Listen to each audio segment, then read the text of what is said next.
Вот пожалуйста, мать. Я вот пожалуйста. Я вот пожалуйста.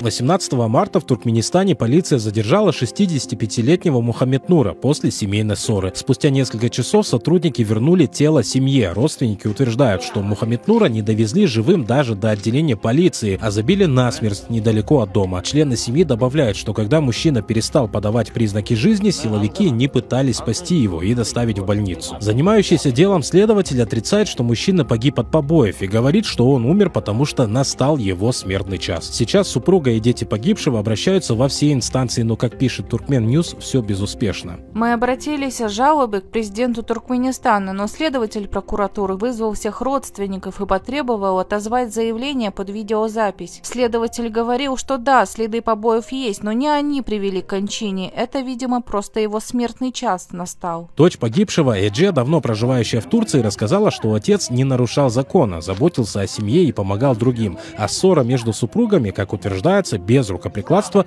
произошла из-за идеи о переезде. Супруга вызвала полицию, чтобы остудить пыл мужа. Семья уверена, что есть запись, с помощью которой можно установить причину смерти, но полицейские отказываются ее показывать. Как пишет Туркмен Ньюс, 6 мая сын погибшего Мухаммед-Нура пришел в отделение полиции с топором и потребовал: раз вы убили отца, то теперь убейте и меня. Топор у него отобрали. Полицейские не понесли наказания, вместо этого их перевели в другое отделение из районного центра в поселок. Редактор Туркмен Ньюс Руслан Митиев говорит, что связаться с дочерью погибшего им пока не удалось. Никакого расследования об этом случае, как и о десятках других, практически не проводилось. Дело там как такового и не было заведено.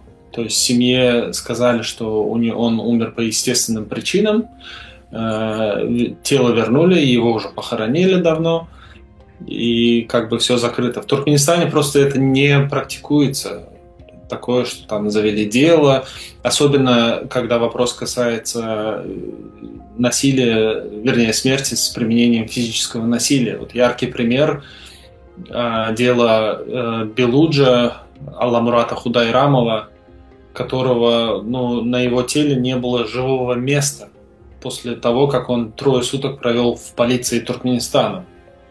Да, человек, пришедший на своих ногах в полицию, сдавшийся, и спустя 3 дня его возвращают со следами наручников, со следами паяльника на теле, со следами от дубинок, и там, не знаю, части тела буквально синие, все части, стопы, голени, икры.